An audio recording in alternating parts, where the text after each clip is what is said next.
다 함께 사도신경 하심으로 우리의 신앙을 하나님 앞에 고백합니다. 나는 전능하신 아버지 하나님, 천지의 창조주를 믿습니다. 나는 그의 유일하신 아들 우리 주 예수 그리스도를 믿습니다. 그는 성령으로 잉태되어 동정녀 마리아에게서 나시고 본디오 빌라도에게 고난을 받아 십자가에 못 박혀 죽으시고 장사된 지 사흘 만에 죽은 자 가운데서 다시 살아나셨으며 하늘에 오르시어 전능하신 아버지 하나님 우편에 앉아 계시다가 거기로부터 살아있는 자와 죽은 자를 심판하러 오십니다. 나는 성령을 믿으며 거룩한 공교회와 성도의 교제와 죄를 용서받는 것과 몸의 부활과 영생을 믿습니다. 아멘. 찬송가 570장입니다. 주는 나를 기르시는 목자요, 나는 주님의 귀한 어린 양. 푸른 뿔밭 맑은 시냇 물가로 나를 늘 인도하여 주신다. 주는 나의 좋은 목자, 나는 그의 어린 양. 저를 따라 꼴을 먹여주시니 내게 부족함 전혀 없어라. 예쁜 새들 노래하는 아침과 노을 비끼는 고운 황혼에 사랑하는 나의 목자 음성이 나를 언제나 불러주신다. 주는 나의 좋은 목자, 나는 그의 어린 양. 저를 따라 꼴을 먹여주시니 내게 부족함 전혀 없어라. 못된 짐승 나를 해치 못하고 거친 비바람 상치 못하리. 나의 주님 강한 손을 펼치사 나를 주야로 지켜주신다. 주는 나의 좋은 목자, 나는 그의 어린 양. 저를 따라 꼴을 먹여주시니 내게 부족함 전혀 없어라.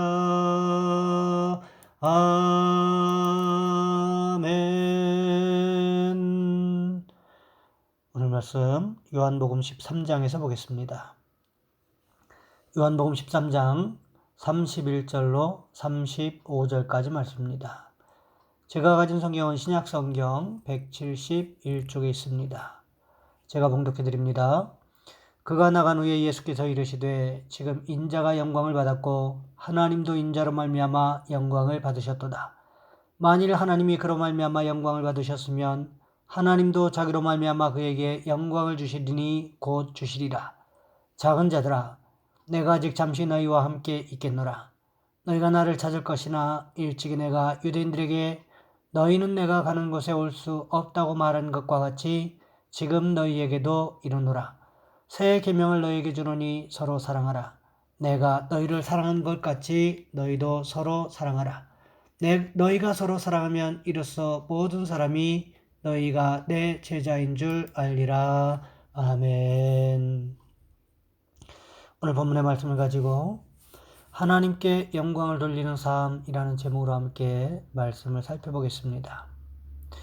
KBS에서 다큐멘터리로 소개되고 영화 울지마 톤지의 주인공인 수단의 슈바이처 이태석 신부라는 사람이 있었습니다.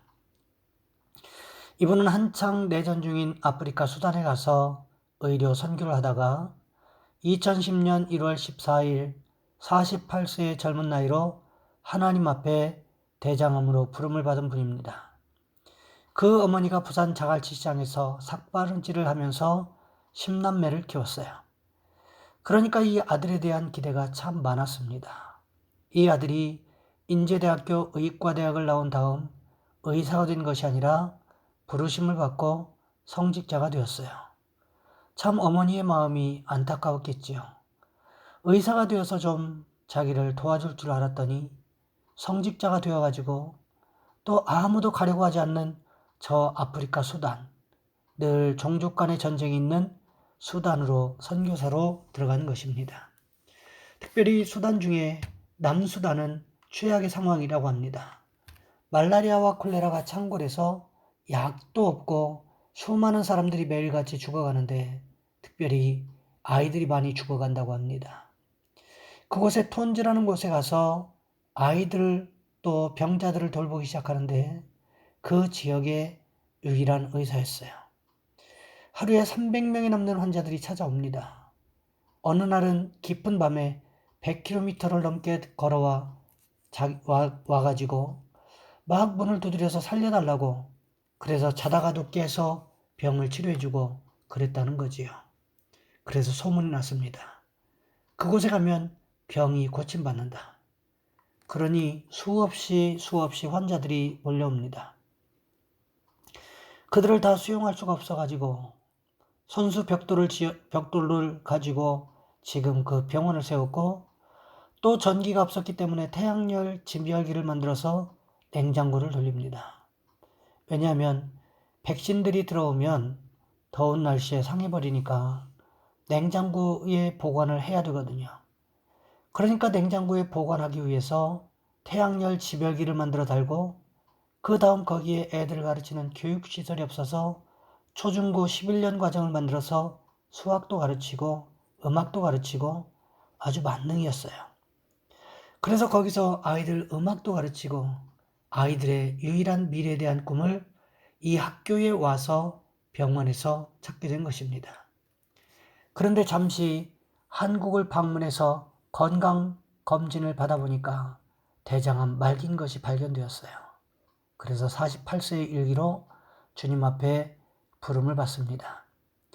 그가 장례식 한 장면이 수단 있던 톤지에 방영되니까 절대 수단의 사람들은 울음을 보이지 않는다고 합니다.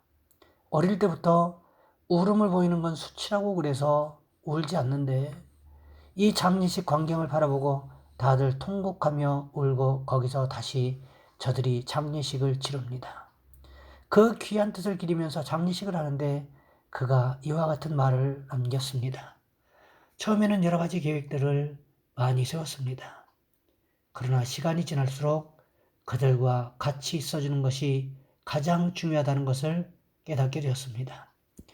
어떤 어려움이 닥친다 해도 그들을 저버리지 않고 함께 있어주고 싶었습니다. 여러분, 하나님 제일주의로 살았기 때문에, 마음과 뜻과 정성을 다하여 주님을 섬겼기 때문에 많은 사람들에게 예수의 사랑을 전할 수 있게 되었다는 것입니다. 하나님께서 하나님의 영광을 위해서 살기 원하는 하나님의 백성들에게 하나님의 영광을 다시금 돌려주신다는 거지요. 여러분, 그러니 우리는 어떻게 살아야 할까요? 하나님께 영광을 돌리기 위한 삶을 살아야 한다는 것입니다. 그렇다면 하나님께 영광을 돌리는 삶은 어떤 삶을 말씀하시는 것일까요? 가룟 유다가 예수님으로부터 떡 한 조각을 받아 먹은 후에 밖으로 나가버렸습니다. 사람들은 도대체 유다가 그 밤중에 왜 밖으로 나갔는지 그 이유를 알 수가 없었습니다. 그때 우리 주님 어떻게 말씀하십니까? 오늘 보면 31절과 32절 말씀해 보시면 이렇게 기록하고 있습니다. 그가 나간 후에 예수께서 이르시되 지금 인자가 영광을 받았고 하나님도 인자로 말미암아 영광을 받으셨도다. 만일 하나님이 그로 말미암아 영광을 받으셨으면 하나님도 자기로 말미암아 그에게 영광을 주시니 곧 주시리라. 메시지 성경은 이 말씀을 이렇게 기록하고 있습니다. 유다가 떠나가자 예수께서 말씀하셨다. 이제 인자가 누구인지 드러났고 하나님이 어떤 분이신지도 인자 안에서 드러났다. 인자 안에서 하나님이 드러나시는 순간에 하나님의 영광이 드러날 것이다. 하나님께서 인자를 영화롭게 하심으로 그분 자신도 영광을 받으실 것이다. 가룟 유다가 예수님을 배신하고 대제사장과 서기관들, 바리새인들에게 팔아버리는 일과 인자가 누구인지 드러나는 일에 무슨 관계가 있는 것일까요? 이것은 이사야 53장의 말씀을 살펴보셔야 이해가 될 수 있습니다. 이사야 53장의 말씀에 보시면 고난받는 메시아에 대해서 이사야 선지자가 예언하고 있습니다. 예수님께서 십자가 고난을 받으시는 그 일을 통해서 인자가 누구인지, 즉 예수님이 누구인지에 대해서 사람들이 명확하게 깨닫게 될 것이라고 말씀하고 계시다는 거지요. 예수님이 성경에서 예언하시는 메시아라는 사실이 깨달아지는 그 순간 하나님의 말씀대로 고난받으시고 십자가에서 죽으시는 그 순간에 하나님께서 영광을 받으시게 될 것이고 하나님께서 예수님을 영화롭게 할 것이라고 성경은 말씀하고 있는 것입니다. 실제로 십자가에서 예수님께서 못 박혀 죽으신 순간 이방인 백부장의 고백을 살펴보면 우리가 예수님께서 하신 말씀이 무슨 뜻인지를 알 수가 있습니다. 마태복음 27장 54절 말씀해 보시면 이렇게 기록하고 있습니다. 백부장과 및 함께 예수를 지키던 자들이 지진과 그 일어난 일들을 보고 심히 두려워하여 이르되 이는 진실로 하나님의 아들이었도다 하더라. 그뿐만이 아닙니다. 마가복음 15장 39절 말씀해 보시면 이렇게 기록하고 있습니다. 예수를 향하여 섰던 백부장이 그렇게 숨지심을 보고 이르되 이 사람은 진실로 하나님의 아들이었도다 하더라. 단 한 번도 예수님을 만나본 적 없었던 이방인 백부장.